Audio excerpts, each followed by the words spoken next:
afternoon. I'm in conversation with Medina. Medina is the founder of Living Boldly. So I'm very excited to chat with her today. Welcome, Medina. Thank you, Lou. I am excited to be having conversations with you. So I'm really taken with your story. You started, or you arrived in South Africa as a young girl at the age of 18, right? A little older than 18. Okay. And you built an amazing life in South Africa. Left your parents behind, young, newly married, am I correct? Correct. Newly married with a little girl, 2 years old. I came to with her. So I would say I was just past 21, going on 22. Oh, okay. I thought you were much younger when you arrived in South Africa. Okay, so let's start there. You arrived in South Africa and then what? Well, arrived in South Africa and just the challenges of a new country, the challenges of new people, the challenges of new systems, and just having to do life. You know, being a young married couple, we needed to find the right jobs, we needed to get Sharice into a school. I was then faced with the whole apartheid regime, which was something that I really didn't understand. I did not have the skill sets that anybody needs, you know, to sort of be in a job that I aspired to. And when I say aspired to, I wasn't really sure what I actually aspired to. I just knew I needed a job and I needed something that was cool and something that was trendy. But so let's pause there for a minute, okay? Because many people believe that they have to have completed schooling, they have to have a tertiary education to make something of themselves. You saying that you arrived in South Africa, no skills and experience. You completed your matric, your grade 12, right? Well, yes. In Zimbabwe, it's known as your O level because okay. It's a different syllabus. Okay. You know, but I stand to be corrected. But I think an O level is very close to or similar to your matric. Okay. But no, I didn't get through. I wrote it, but I didn't get through that either. Oh, okay. So no skills, very little. Education or no tertiary education, and you began to build an amazing life for yourself. So tell us, where did it all start? I think it starts from passion. It starts from being passionate, being hungry, and I think fear drives a lot. You know, fear can drive you in a positive way, fear can drive you in a negative way. And I think a lot of it was fear because I had a little girl. And I had to provide for her, and the expectation, you know, the expectation is huge from family, from friends. There's peer pressure, there's all kind of pressure, and I think it just started with me going from one job to another job and just pushing my way through, being resilient in the sense that even if I didn't know how, I would want to learn how, and that's all I actually did. Is I kept learning. And I kept growing, and I kept putting myself in spaces where opportunity presented itself. And as long as the opportunity presented itself, I was not going to give it up. So when you were working in corporate, you were working for companies. To what level did you rise within that particular organization or any organization before stepping out and starting your own business? Okay, so I came to South Africa in 1989. I started my own business in 2000. But in that time, I was in so many different spaces. I worked in the medical field. I worked in the mining industry. And I landed at an ad agency, ultimately. And I think that's where, if you look at the diversity of spaces I was in, the skill sets that I developed, you know, from the admin side to the creative side to just production and everything else. I was then in a position when a further opportunity presented itself to step out, because I also would not conform. Now, I'm not saying that's a good thing or a bad thing, but there's times where you need to conform and there's times where you need to stand for yourself.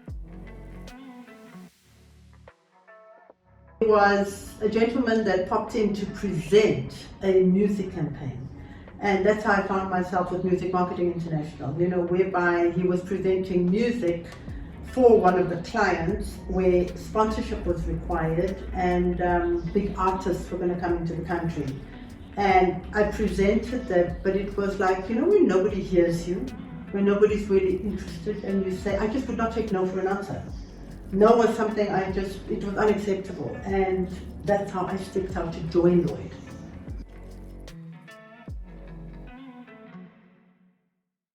I think I came from a very sort of secluded, tunnel visioned, always being protected kind of space.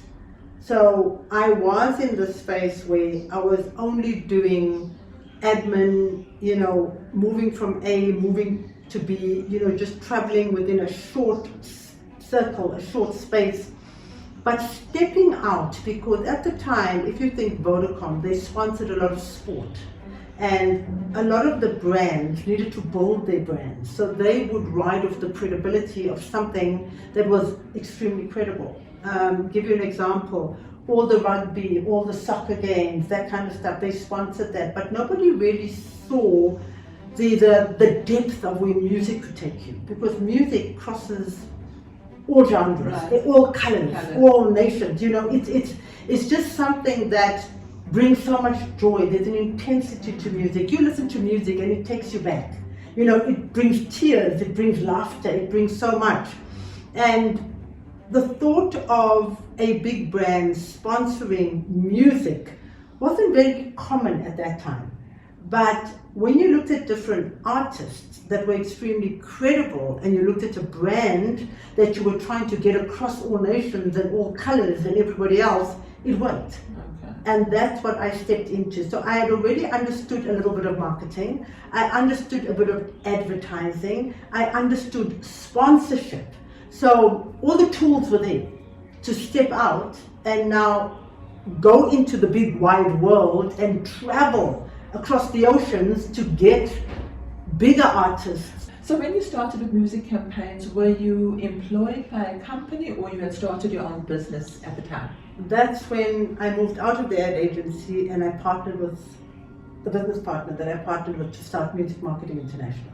Okay. So I was a partner to the business, but I had good relationships with the clients coming from the ad agency. Okay. So there was already a trust factor. People have to trust you to work with you or to invest their brand with you.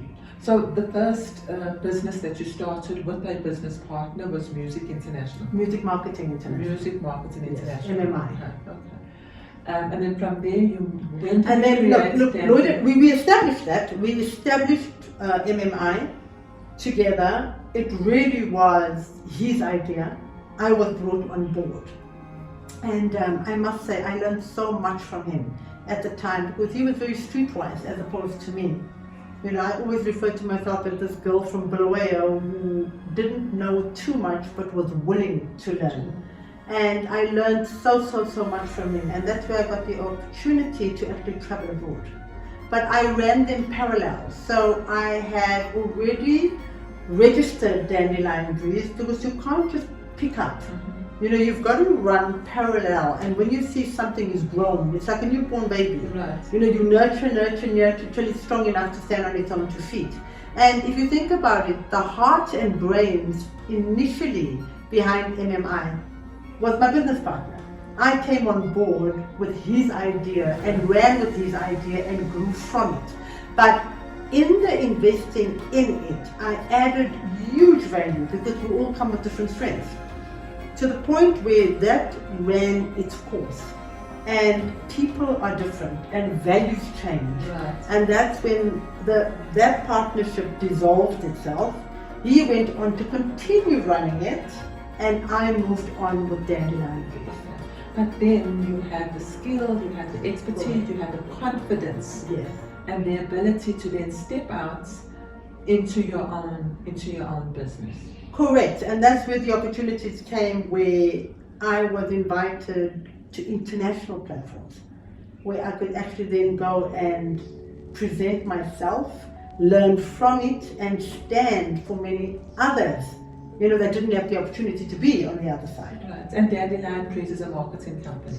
Well, it has marketing and eventing. So it's coming up with marketing concepts for brands, and then taking it right through the line. So instead of above the line like the ad agency, above the line where I'm talking at that time was more TV, creating TV ads, creating radio ads, big billboard. I was on the ground. It was more the poster, it was the PR, it was taking an event from conceptualizing it to the actual running of the event. Okay. That's what Dandelion Breeze is. Okay, and you're still busy with. So I still have Dandelion Breeze. It is not as, what is the right word? It's not as busy as it used to be because life has changed. Right. You know, diversity has kicked in. A lot of people are doing a lot more online. You know, so you even find when it comes to campaigns, people are doing it online. There's no need to actually do live events. But slowly, post-COVID, the live events are starting to pick up again, and this is why the rebranding of Dandelion Breeze is in process so that we can get it back on the road.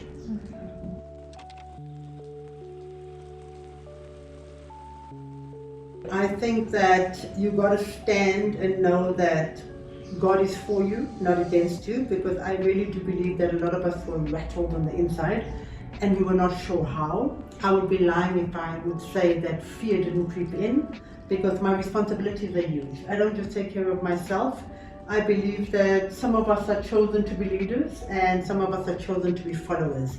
And in saying that, neither one is of more importance, because you need both for this world to survive. And I am just so grateful that in the time of while Dandelion Breeze was doing exceptionally well, I never chose to live beyond what was needed. You know, there's a want and there's a need, and I kept my feet on the ground and I lived off simplicity. You know, everything was very, very simple. I would be driving past and be at a traffic light, you know, and I would see a young guy with a poster or a little flyer saying property that's off plan. And with the property being off plan, it would say like X amount, a minimal amount, secures. And I would pick up the property flyer and I would invest into it, and a couple of months later I would apply for a bond, and when we did a big campaign and I did a good job, I would try and pay it off sooner rather than later. And I found myself playing in the property market. Within a couple of years, I had a few properties in my portfolio. So Dandelion gave you that opportunity. You did exceptionally well on events and marketing, and it allowed you then to move into the property space. Correct. And I think for me, it's crazy. There's so many different ways of investing, and somehow in my subconscious, I need to touch, feel. I need something tangible. So brick and mortar made sense to me. You know, when people spoke about the stock exchange, and people spoke about buying shares, and so many different ways of investing your money, retirement annuities, I was just fearful of it. You know, if I couldn't see it or I couldn't feel it, and I'm not saying that that was the right thing to do. It could have been absolute naivety, but it worked for me because I needed something tangible. And at quite a young age, I would like to believe I built up a good property portfolio, which then you were asking me how did I survive during COVID. Right. I was in a position to sell a few, and blessed enough that there were still buyers, you know, during that phase. And the income that came from that, I could use to sustain my lifestyle. You know, like the Bible will always say, there's famine and there's favor. And I refer to Joseph. You know, how did he operate? You know, you need to store in the storehouse. Right. And as life... And you stored in the form of property. Correct.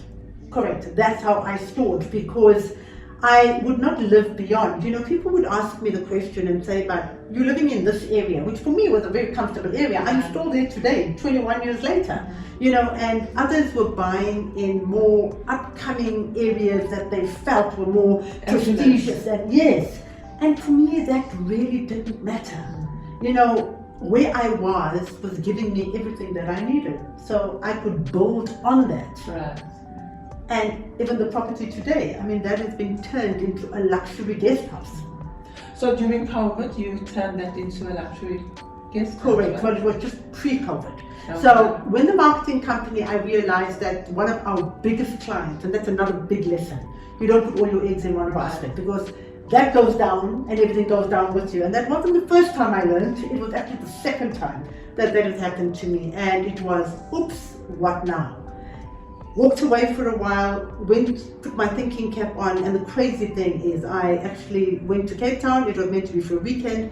I ended up being there for a number of weeks where I Ubered into Hermanus, sat in a beautiful guest house, and that's where the penny dropped. That's when I get on my knees and I ask the Lord, where to from here? Beyond me, I don't understand, you tell me. And that's when the idea was born. Well, you're on this beautiful property, children have left, your daughter's married, what do you need all of this for? And part of our growth is letting go. Right. Let go of what's not needed. You know, you're at a stage in your life where you need a bigger property, you have children to bring up, you are entertaining, you know, from a marketing perspective, there was always entertaining, but now you have to repurpose and you have to think of, where am I now? And the stage of my life where I was then, just pre-COVID, was I don't need all of this anymore. So how do I turn it around, and where you have liabilities, turn them into assets, which is exactly what I did. Okay, so you've given us some beautiful, beautiful nuggets. If we can just pause for a minute. At the beginning of your career or your working life, you took that opportunity, you learned, you grew, eventually getting sufficient skills under your belt to then step out into a partnership that took you overseas, into the US and to various different countries, and from there you were able then to step out into your very own business, which is the Dandelion Breeze. Yeah. And even when COVID hit and when things were falling apart, the nest egg or your investment portfolio was then able to carry you through that very, very dark period. Correct. Have I summed it up correctly? Yes, you definitely have. I think just the one thing where a lot of skill, should I say, and skill may or may not be the right word, but my travels, being so blessed to have been on just about every continent, you know, through work opportunities at the time, I learned different cultures, I met different people. So the networking ability, you know, and being open to sow into others' lives and allowing others to sow into your lives, actually, or should I say my life, played a huge role as well. You know, that really contributed. And I think for me, it was never getting to the point of being starstruck. It was getting to the point of understanding, who am I? What can I learn from different people? Seeing the value in them, not in the name or the brand. You know, I find, I'm not saying that credentials and people don't work hard and shouldn't be applauded for the names that they become, but nobody's an idol. You know, we can learn and grow from each other, and I think that's what helped me usually, was staying authentic to myself, not allowing myself to sort of go crazy or be driven by the name of something else. I think that's very, very important. You know, I was in many instances with many, many famous people, but I engaged, I applauded, I admired for who they were, but I did not worship. But you didn't lose yourself in that space. You remain true to who you are, and you continue to be authentic and present Medina in terms of who Medina is. Correct, Loueen, correct. And I'm so grateful for that, because we get lost in the brand.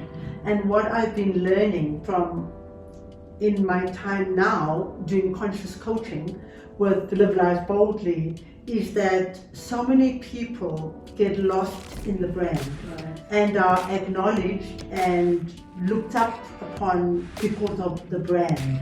Take the brand away. Who are you? You know, so yes, there's a space for everybody, there's a time and a place, but you build a corporate brand, and that's beautiful, but are you building your own brand? And especially if you are in the entrepreneurial field, you know, the small to medium enterprises. Yes, it's great to build off the credibility of big brands, because they are there and they've done exceptionally well and we can learn from them. But let's not forget who we are. Yes. Let's also work on building ourselves and building credibility that authentically registers and sits within you.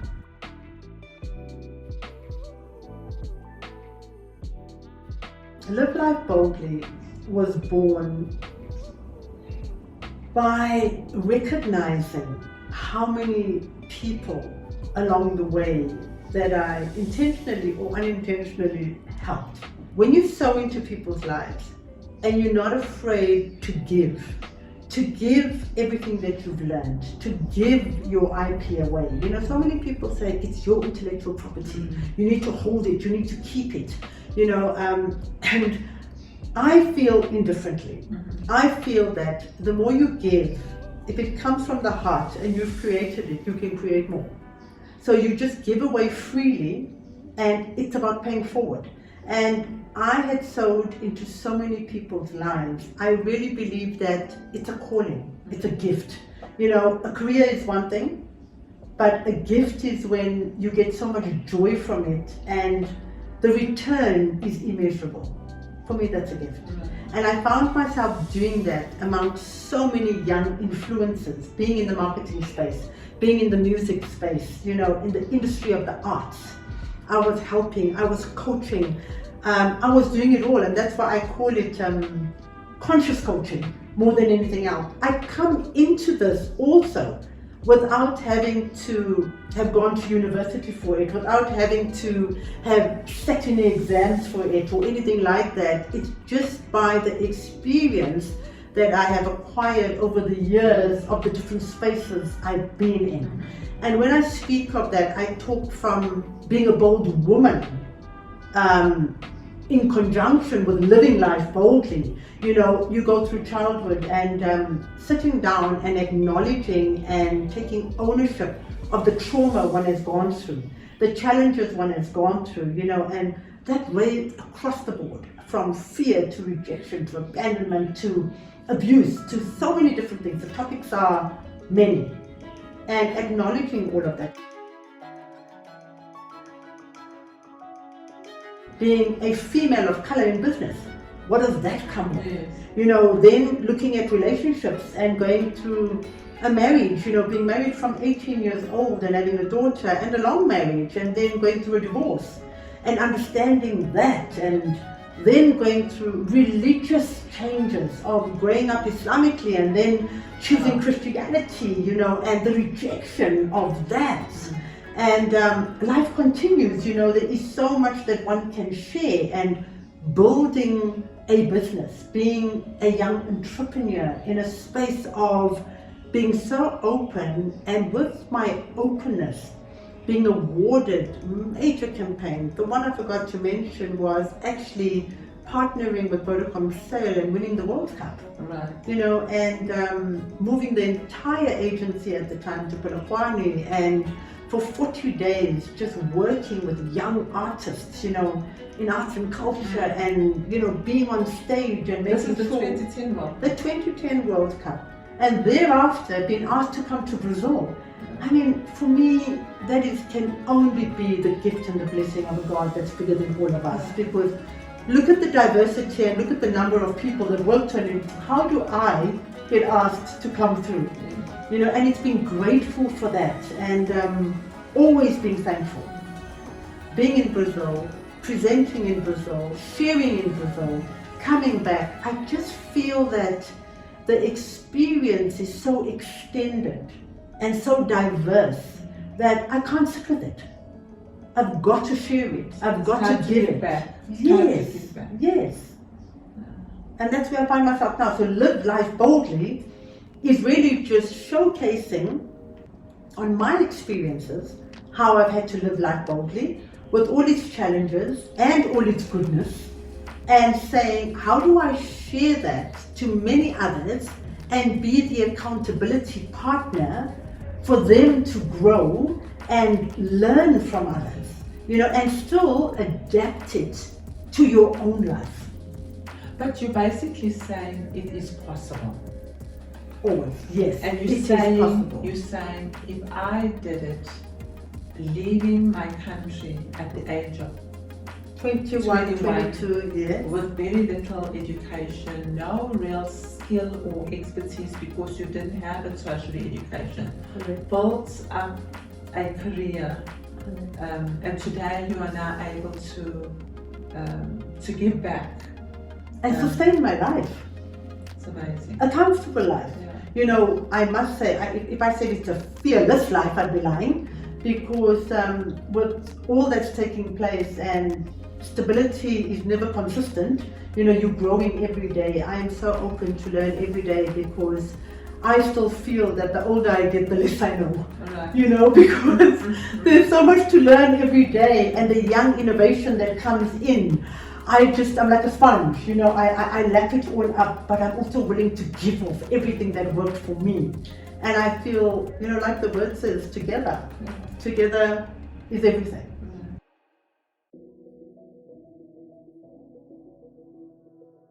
The other day you bought an apartment cash. Yes, I did. I believe in the cash system, Loueen, and I know I've always been afraid to speak of it because I feel there's a fine line, almost like between assertiveness, between arrogance, between boastfulness, and I never want to be perceived as that. It also could be my subconscious belief system.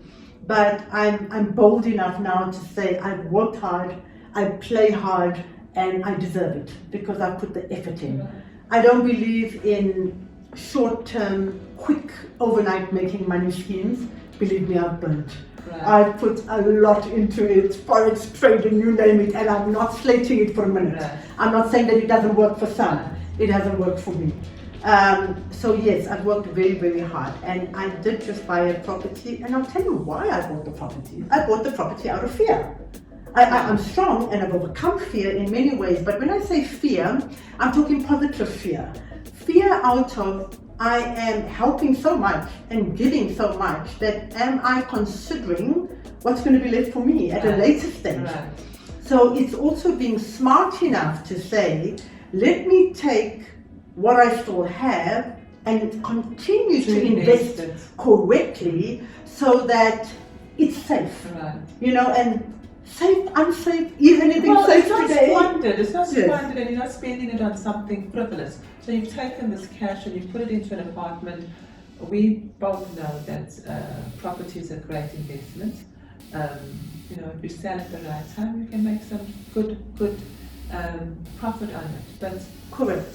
And as long as it's not, because it's not short term, you know, so if you're putting it in for the long haul, that's a good thing. You get a good rental out of it, which is also good. I must say I've been very blessed because tenants haven't always been the best for many, but I've been very blessed that the tenants we've had have always been good tenants. But that's because also I believe that if you're a property owner, it shouldn't just be about the money. For me, it's never been about the money.